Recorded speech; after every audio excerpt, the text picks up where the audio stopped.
December 8, 1941.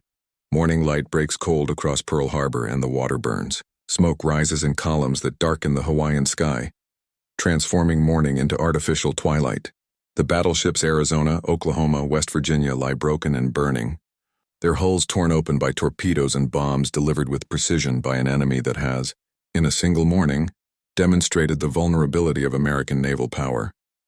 Japanese planners studying reconnaissance photos in the days following the attack allow themselves satisfaction. The American Pacific Fleet has been crippled. 8 battleships damaged or destroyed. The path to Japanese dominance in the Pacific seems clear, inevitable, assured by the shock of overwhelming tactical success. Yet beneath the burning wreckage, beneath the horror and chaos, something else is stirring. Something the Japanese Imperial Navy has dismissed with contempt in their pre-war planning. Something they believe poses no serious threat to Japanese maritime supremacy. American submarines. 51 of them were at Pearl Harbor when the attack began, and nearly all escaped damage.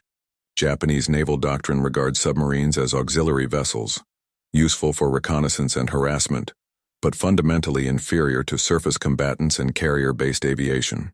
Japanese admirals mocked the American submarine force as slow, primitive, crewed by men who lack the warrior spirit necessary for decisive naval combat. Within 4 years, these submarines will sink over 1,500 Japanese ships and bring the Japanese economy to its knees. Not through dramatic battles, but through relentless attrition that will prove more devastating than any fleet engagement. The dismissal of American submarines by Japanese naval leadership is rooted in doctrine developed over decades. The Imperial Japanese Navy, shaped by the theories of Alfred Thayer Mahan and refined through Japan's own naval tradition, believes that naval warfare is decided by fleet actions, by the clash of battleships and carriers in decisive engagements that settle the outcome of wars. Submarines, in this worldview, are secondary weapons, useful for reconnaissance and for attacking damaged vessels fleeing from major battles, but not capable of independently deciding strategic outcomes. Japanese submarines are designed accordingly, large, long-range vessels optimized for fleet support and reconnaissance missions, equipped with powerful torpedoes but rarely employed for systematic commerce raiding. The Japanese Navy has studied German U-boat operations in World War I, has seen how submarines nearly brought Britain to starvation through unrestricted warfare against merchant shipping, yet has concluded that such tactics are somehow beneath the honor of the Imperial Navy, unsuitable for a force that defines itself through Bushido and the samurai tradition.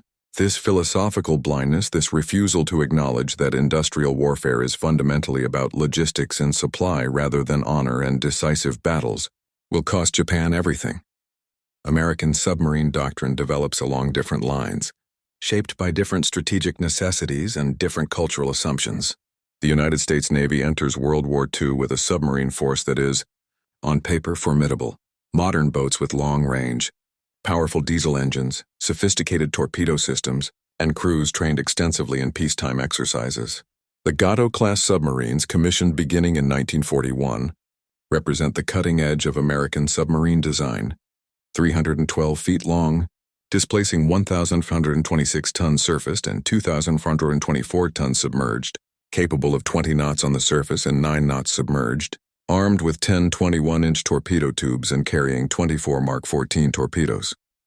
They are designed for long-range patrols in the vast Pacific, for operating independently far from friendly bases, for conducting the kind of unrestricted warfare against commerce that will prove decisive. Yet for the first 2 years of the war, these submarines will struggle to sink anything, hobbled by defective torpedoes and a bureaucracy that refuses to acknowledge the problems until the evidence becomes overwhelming and undeniable. Within hours of Pearl Harbor, President Franklin Roosevelt makes a decision that will transform the nature of the Pacific War. He declares a policy of unrestricted submarine warfare against Japanese shipping.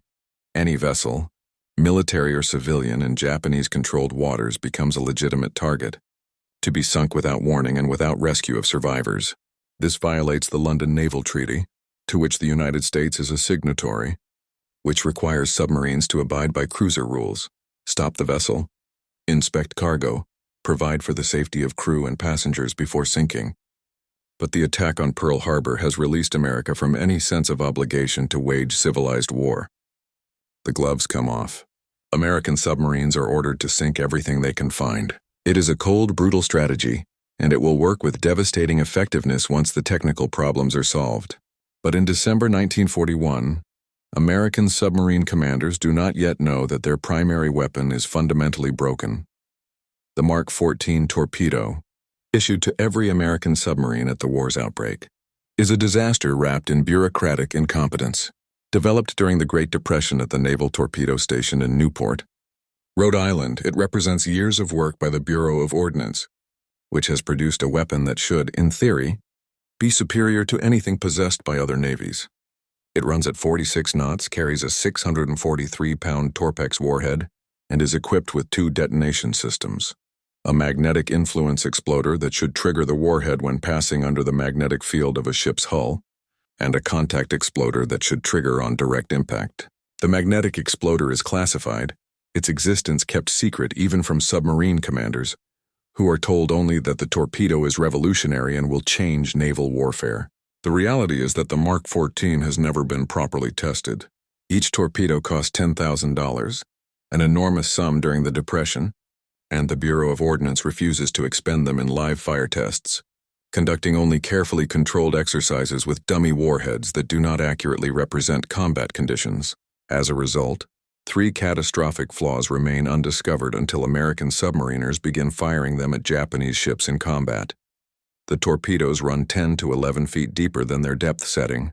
The magnetic exploder detonates prematurely or fails entirely, and the contact exploder's firing pin is too heavy and jams on impact, turning direct hits into duds. For 2 years, American submarine commanders will watch in anguish as torpedoes run underneath targets, explode too soon, or strike enemy hulls and fail to detonate. They will report these failures repeatedly, sending detailed after-action reports documenting every malfunction, and the Bureau of Ordnance will respond by blaming the submarine crews for incompetence and poor training. The psychological impact on American submariners during 1942 and early 1943 is devastating. They are conducting some of the most dangerous missions of the war, stalking Japanese shipping in hostile waters, risking depth charge attacks and air patrols, operating in an environment where a single mistake means death for the entire crew. They achieve perfect attack positions, fire torpedoes at point-blank range, and watch as their weapons fail. Lieutenant Commander Dudley Walker Morton, commanding USS Wahoo, will later write, "Nothing in the submariner's experience was more disheartening than to maneuver into an ideal attack position, fire the perfect shot, and watch the torpedo either run under the target or strike it with a dull thud that produces no explosion." In January 1942, during the Philippines campaign, the U.S. Navy's Asiatic Fleet deploys 23 modern submarines against Japanese invasion forces. They score numerous hits on Japanese warships and transports. Not a single ship sinks. Every torpedo either runs too deep, explodes prematurely, or fails to detonate on contact. The submarine commanders are baffled and furious. Their boats are detected and attacked because of the torpedo firing, forced to dive and evade, having accomplished nothing. The Japanese invasion proceeds unopposed by submarine forces that should, by all rights, have devastated the invasion fleet. The depth-running problem is finally acknowledged in mid-1942 after Vice Admiral Charles Lockwood, commanding submarines in the Southwest Pacific, conducts his own unauthorized tests. Frustrated by continued reports of torpedoes running beneath targets, Lockwood obtains fishing nets, suspends them in Frenchman's Bay near Albany, Australia, and fires torpedoes set for 10 feet to run through them. The torpedoes cut the nets at 21 feet. Lockwood reports his findings to the Bureau of Ordnance, which responds that his tests are unreliable and no conclusions can be drawn. Lockwood repeats the test with different submarines. The results are identical. In August 1942, after direct orders from Admiral Ernest King, Chief of Naval Operations, the Bureau of Ordnance finally acknowledges the problem and authorizes depth-setting adjustments. But this solves only one of 3 problems. With torpedoes now running at correct depth, the magnetic exploder problem becomes apparent. Torpedoes detonate prematurely, exploding hundreds of yards before reaching targets, alerting escorts and achieving nothing. Submarine commanders begin to suspect the magnetic exploder, but the Bureau of Ordnance insists the device is flawless. The deadlock continues until mid-1943, when Admiral Lockwood, now commanding Pacific submarines, simply orders the magnetic exploder deactivated. Submarines will rely entirely on contact detonation. But the contact exploder also proves defective. Direct hits produce dull thuds instead of explosions. The firing pin, it turns out, is too heavy. When a torpedo strikes at perpendicular angle, the firing pin's inertia causes it to jam instead of striking the primer. The solution comes from an unexpected source. Examination of downed Japanese aircraft reveals their propeller blades are made from lightweight alloy. American engineers redesigned the firing pin using similar material.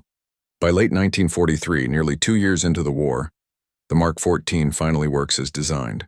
The impact is immediate and devastating. Even during the torpedo crisis, American submarines inflict damage on Japanese operations. They cannot sink ships reliably, but they force Japanese convoys to adopt defensive routing, to travel at night, to commit escorts that might otherwise be used elsewhere. And there are occasional successes. Torpedoes that work as designed, targets sunk through sheer persistence, enemy ships damaged severely enough to require repair. USS Wahoo, under the command of Lieutenant Commander Dudley Mush Morton, demonstrates what aggressive submarine warfare can achieve even with defective torpedoes. Morton is an unconventional officer who violates standard submarine doctrine in pursuit of results. Most submarine commanders attack submerged, approaching targets at periscope depth, firing torpedoes from positions of concealment, then diving to evade counterattack. Morton prefers surface attacks at night, using Wahoo's superior surface speed to penetrate convoy screens, get close to targets, and fire at point-blank range where torpedo malfunctions are less likely. He takes enormous risks, sometimes surfacing inside Japanese convoys to attack from close range, exposing Wahoo to ramming and gunfire. In January 1943, Wahoo encounters a 4-ship Japanese convoy in the Palau-Wewak shipping lane.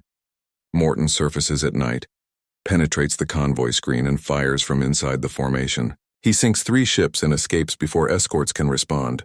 The aggressive tactics work, and other submarine commanders begin to emulate them, transforming American submarine warfare from cautious periscope attacks to aggressive surface engagements that maximize American advantages in radar, fire control, and crew training. By 1943, as torpedo problems are gradually resolved and submarine commanders develop effective tactics, the toll on Japanese merchant shipping begins to mount. The numbers tell a story of systematic destruction. In 1942, despite defective torpedoes, American submarines sink approximately 180 Japanese merchant ships totaling over 700,000 tons. In 1943, with improved torpedoes and tactics, the number rises to 335 ships and 1.5 million tons. In 1944, the peak year of American submarine warfare, 603 ships totaling 2.7 million tons are destroyed. By 1945, Japanese merchant shipping has been so thoroughly devastated that American submarines struggle to find targets. The Japanese merchant fleet has been reduced to small coastal vessels operating at night, avoiding routes where American submarines patrol. The cumulative effect is catastrophic for Japan. The Japanese economy requires imports to function. 90% of oil, most iron ore, coal, rubber, and food must be shipped from conquered territories to the home islands. As submarines sink tanker after tanker, freighter after freighter, Japan's war industries grind to a halt. Aircraft cannot fly without fuel. Warships cannot sortie without oil. Factories cannot operate without raw materials. Soldiers in the field receive reduced rations, then starvation rations, then nothing at all. The strategy of unrestricted submarine warfare achieves what no fleet battle could accomplish. It strangles Japan economically, cutting the flow of resources that sustain the war effort. The most successful American submarine commander of the war is Richard O'Kane, who serves first as executive officer aboard USS Wahoo under Mush Morton, then receives command of USS Tang in October 1943. O'Kane combines Morton's aggressive spirit with meticulous tactical planning and innovative fire control techniques. He develops methods that become doctrine for American submarine operations, positioning Tang behind convoys and firing down columns of ships, using radar and precise range calculations to fire single torpedoes rather than spreads, closing to ranges where other commanders fear to go, sometimes as close as 800 yards, where torpedoes have minimal time to malfunction and targets have no opportunity to evade. O'Kane calls it point-blank submarine warfare, and the results speak for themselves. In 5 war patrols aboard Tang, O'Kane sinks 33 Japanese ships totaling over 116,000 tons, the highest total for any American submarine and any single commanding officer. Tang becomes legendary in the submarine force, a vessel that seems to possess an almost supernatural ability to find targets, penetrate defenses, and escape counterattack. But the nature of submarine warfare is unforgiving, and even the best commanders face moments when luck fails and circumstances overwhelm skill. Tang's final patrol, her 5th, begins in September 1944 when she departs Pearl Harbor for the Formosa Strait, a vital shipping route connecting Japan to the resources of Southeast Asia. The strait is heavily defended, patrolled by Japanese aircraft and surface vessels, believed to be extensively mined. O'Kane is given the option to operate as part of a coordinated wolf pack with other submarines, but he chooses to operate independently, believing Tang's success depends on freedom of action. For 3 weeks, Tang stalks Japanese convoys, sinking 10 ships through a combination of surface night attacks and aggressive penetration of convoy formations. On the night of October 24, 1944, Tang encounters a large convoy near the Formosa coast. O'Kane positions Tang behind the convoy and begins firing torpedoes, sinking 3 ships in rapid succession.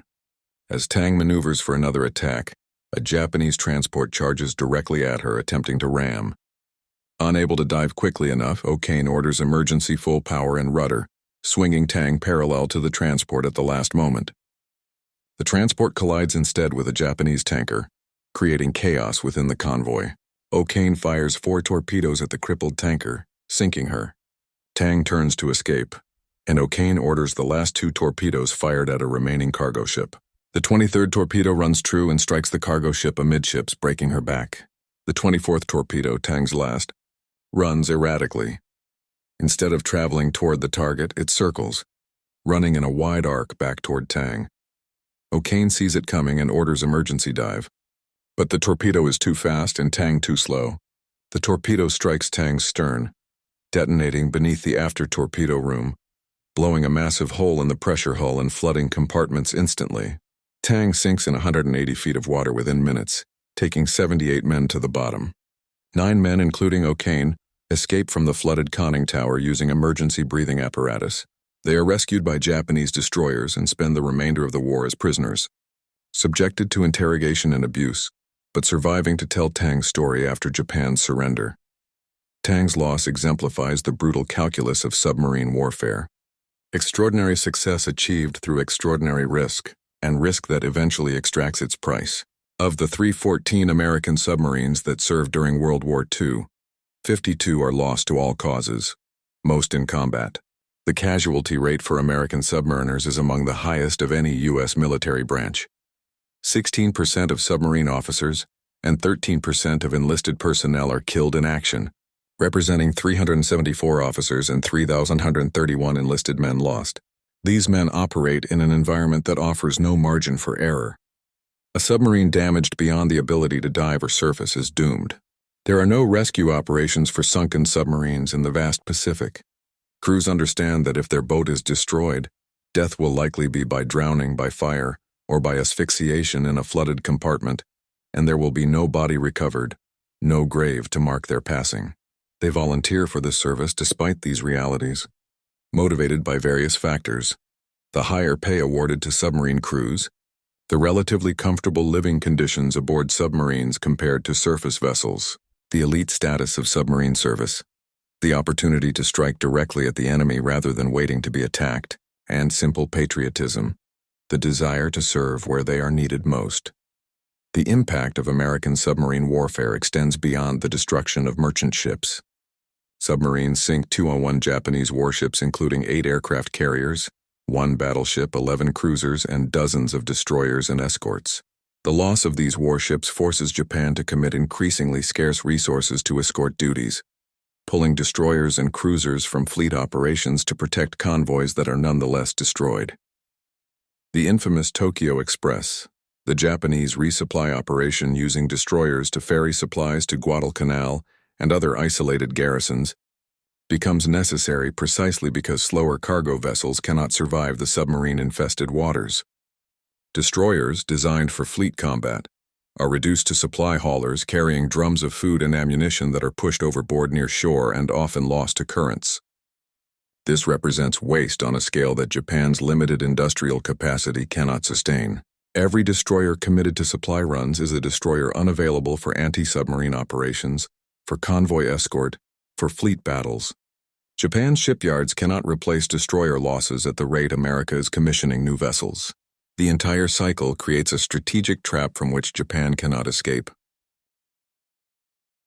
But the most devastating impact of American submarine operations is measured in soldiers killed, not ships sunk.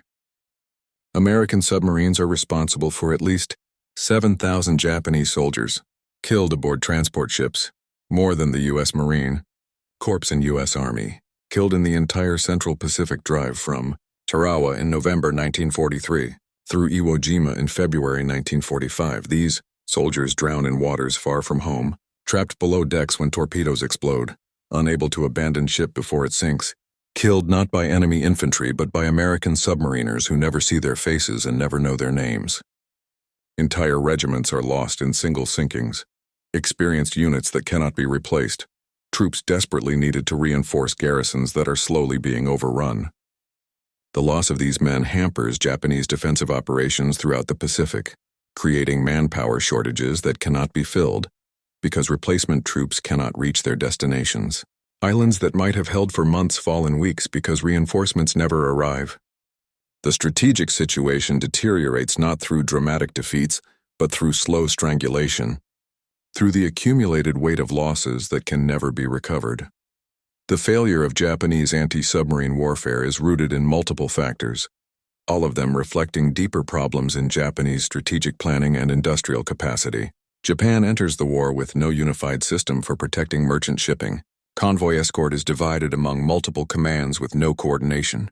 Not until April 1942, 4 months into the war, does the Imperial Japanese Navy activate dedicated escort groups, 10 old destroyers, 2 torpedo boats, and 5 converted gunboats to escort merchant vessels across 2,500 miles of ocean from Singapore to Japan, and 4 old destroyers, 2 torpedo boats, and 1 converted gunboat to protect the supply line from Yokosuka to Truk. These forces are laughably inadequate for the missions assigned. A single glance at the numbers reveals the impossibility of the task.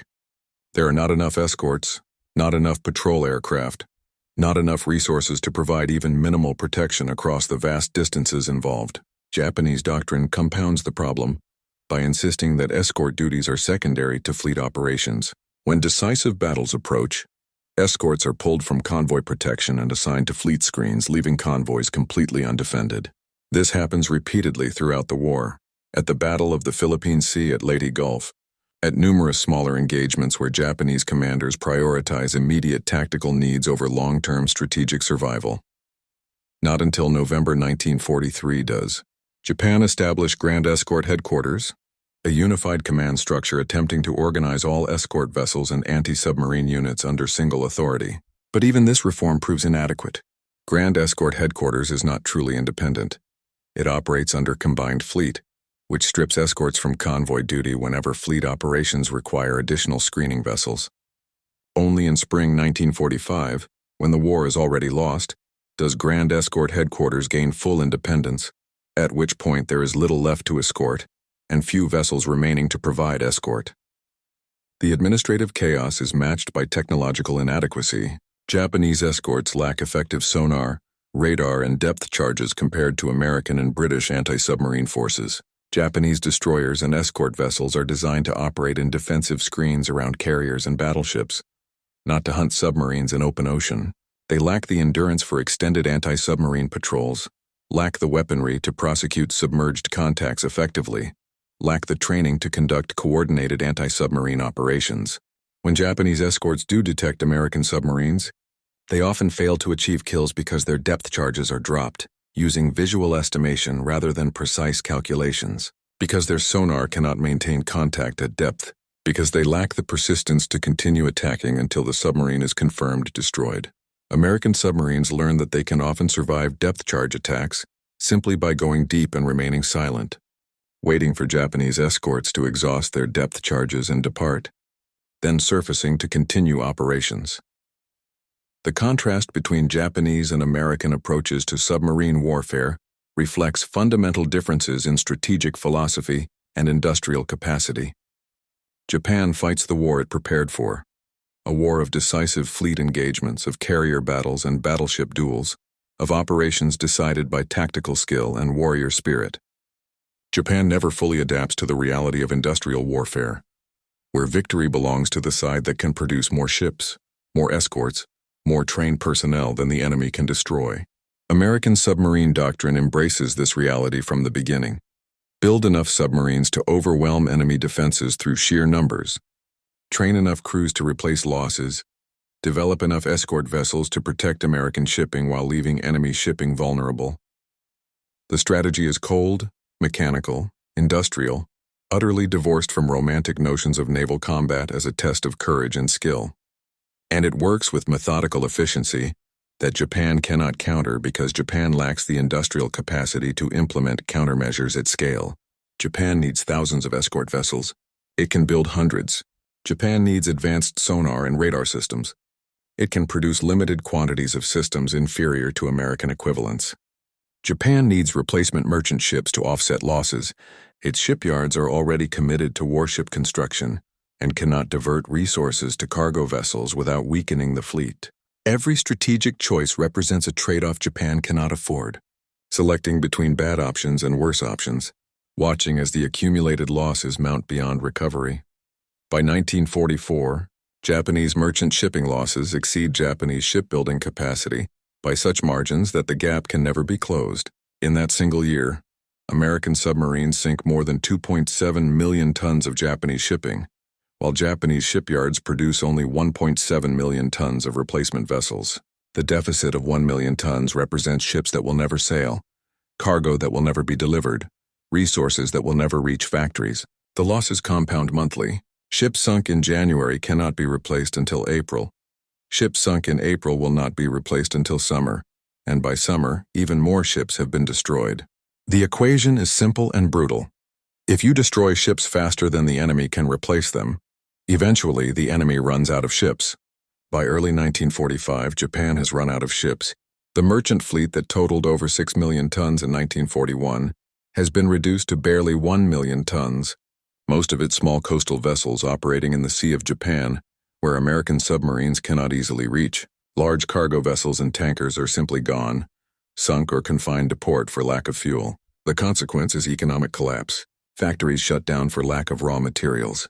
Oil reserves approach zero. Food imports cease and Japan's urban population begins to starve. The military continues to fight with dwindling ammunition supplies, with aircraft grounded for lack of fuel, with warships unable to sortie because there is no oil to power their engines. The strategic situation has become hopeless not because of military defeat but because the economic foundation supporting military operations has been destroyed by submarines. On our one occasion that perfectly captures the absurdity of Japan's situation, 32 cargo ships sit in Palau Harbor, waiting 95 days for a single escort vessel to shepherd them back to Japanese home ports. 95 days these ships remain idle, loaded with cargo urgently needed in Japan, unable to sail because sailing without escort means certain destruction by American submarines. Finally, an escort arrives, and the convoy departs. American submarines sink 7 of the ships within 3 days. The remaining vessels scatter and attempt to reach Japan independently. Most are sunk within a week. The cycle repeats across the Pacific, convoys assembled with whatever escorts can be spared, sailing into waters where American submarines wait with near certainty that targets will appear. Attacks conducted with torpedoes that now function reliably. Escapes made while Japanese escorts drop depth charges far from American submarines cruising at depth beyond detection range. The process becomes routine, methodical, almost industrial in its regularity. Submarine commanders describe arriving on station in heavily traveled shipping lanes and simply waiting for targets to appear. As predictable as factory workers reporting for shifts, the Japanese cannot change their shipping routes without abandoning entire regions. They cannot increase escort numbers without pulling vessels from fleet operations. They cannot improve their anti-submarine capabilities without technology and training they do not possess.